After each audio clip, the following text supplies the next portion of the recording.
Para muchas personas el hablar de política o ser político no es algo tan sencillo. Pero, para pensadores como Max Weber, la política es la aspiración a participar o influir en la distribución del poder. Para Hannah Arendt se basa en el hecho de la pluralidad de los hombres. O Schmidt nos dice que la política es el reconocimiento del enemigo. Para esto, las personas se informan a través de medios, en internet o en textos, etc. Pero en este caso, un director mexicano, Luis Estrada, nos puede resolver esta duda de una manera muy interesante. Pues sí, el día de hoy les hablaremos de la tetralogía de este director, acerca de la política y el ser político. De primeras me gustaría adentrarnos acerca de este director, Luis Estrada. Director, guionista y escritor y productor de cine, hijo del famoso director de cine José El Perro Estrada.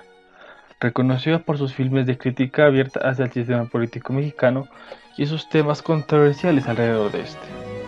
Entre sus obras magnas está esta tetralogía, la cual trata de cuatro películas.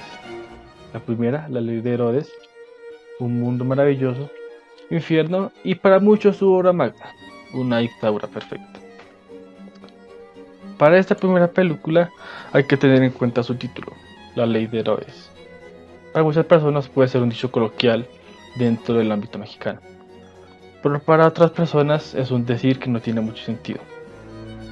Este dicho o refrán trata de expresar a aquellas personas o en situaciones en las cuales se está obligado a hacer algo, aunque pues no se esté de acuerdo con ello. En síntesis, tiene que hacer esto o si no de malas, en el ámbito de nuestro lenguaje platanal. En el caso de su cuarta película de esta tetralogía, La Dictadura Perfecta, es curioso de notar este título, porque para muchas personas, si ven la película, pues claro, entenderán el sentido del título, pero es curioso. Este título fue mencionado en un debate que tuvo el escritor y premio Nobel de literatura peruano Mario Vargas Llosa acerca de el ámbito político mexicano de aquella época. En este breve debate, Mario Vargas Llosa nos adentra acerca de las diferentes nociones de dictaduras y por qué para muchas personas ciertos países en ciertos momentos no fueron dictaduras. Y en el caso de México, en el ámbito latinoamericano, porque recordemos, el siglo pasado fue un auge enorme de dictaduras en Latinoamérica. Argentina, Brasil, Chile, Centroamérica y demás países tuvieron gobiernos dictatoriales de carácter militar, político de otra índole. Pero en el caso de muy pocos países son capaces de referirse a que jamás tuvieron un gobierno autoritario o dictatorial. Y este es el caso de México. ¿Y por qué de México? Pues bien, para esto hay que remontarnos a años atrás. Finales del siglo XIX. El general Porfirio Díaz, en su tercer mandato, logra perpetuación del poder por unos 30 años más, en el cual trae modernidad, industrialización y inversiones para el país. Pero obvio, en este tipo de gobiernos, lo último que falta es ayuda a la población. Mucha población está en niveles de desigualdad enormes, hasta que esto explotó a inicios del siglo XX. Con la llamada Revolución Mexicana, lo que todos conocemos, donde personajes como Pancho Villa, Emiliano Zapata, etc. tomaron armas y se rebelaron contra este régimen para liberar al pueblo mexicano. De esto resultó una nueva noción de México, una noción en donde se tenía que ayudar a la población, que gracias a esta revolución se estaría modernidad, paz, equidad social, etc. Y de esto surgió el partido PRI, o Partido Revolucionario Institucional.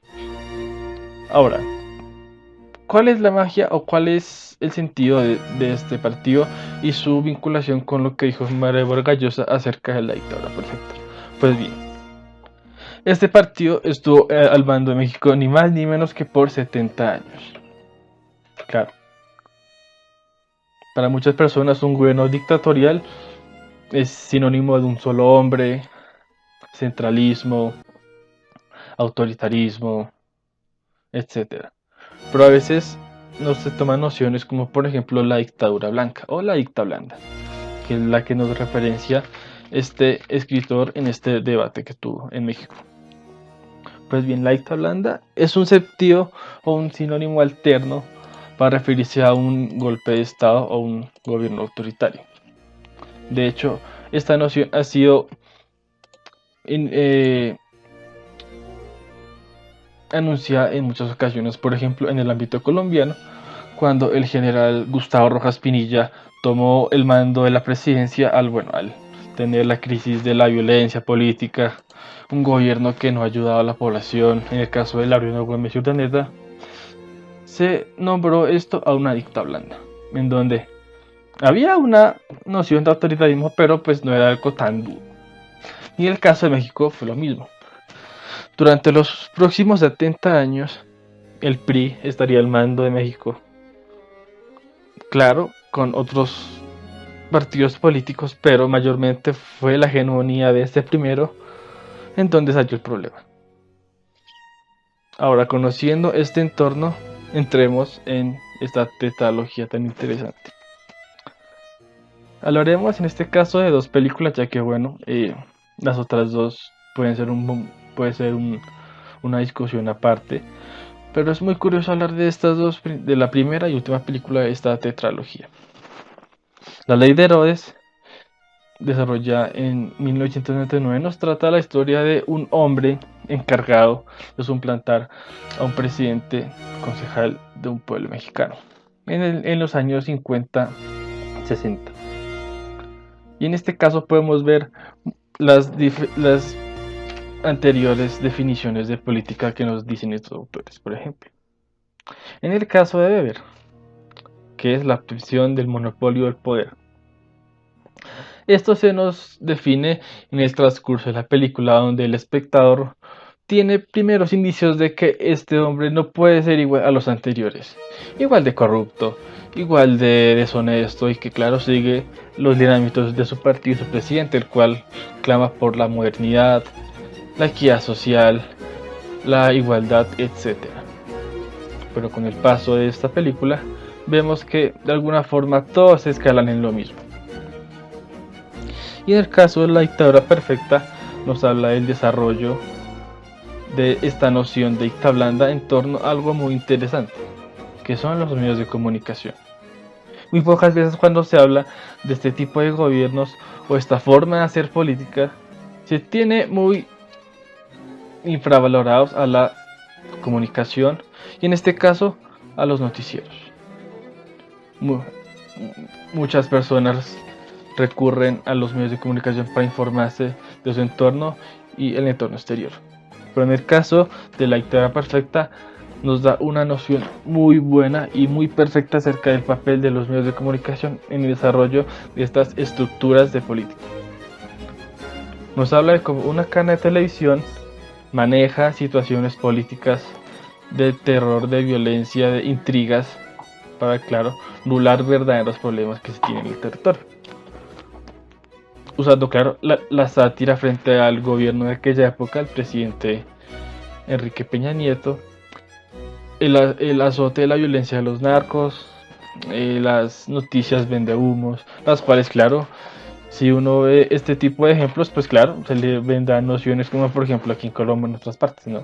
Por ejemplo, puede recordarnos a la situación en la que el fiscal llamó a investigar una suma de dinero mínima en la campaña del senador Gustavo Petro de más de 300,000 pesos.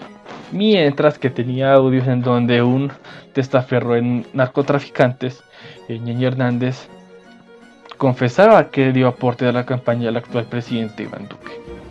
Entonces, claro, con estos ejemplos muchas personas se sentían identificadas en el caso de Colombia, en donde muchos dirán que, claro, estamos en cierta dictadura blanda o dictadura perfecta. Y para cerrar, me gustaría que se pensara un poco en esto, en lo que es el político y la política. Para muchas personas, al ver este tipo de medios audiovisuales, los cuales pueden nutrir esa noción de política que se tenía y estructurarlo un poco más, sentirán un pesimismo, sentirán tristeza de que todos son iguales, etcétera, etcétera. Y tal vez pueda ser así, o tal vez no. Claro, como dicen, la opinión es como el trasero de uno, cada uno tiene uno. Pero si lo vemos de una manera más comprensiva, más objetiva, son medios los cuales aportan muchísimo a el desarrollo de una comprensión de política. Primero, reconociendo los casos más importantes y segundo, entendiendo algo más allá, entendiendo diferentes concepciones y variaciones en lo que refiere a la política.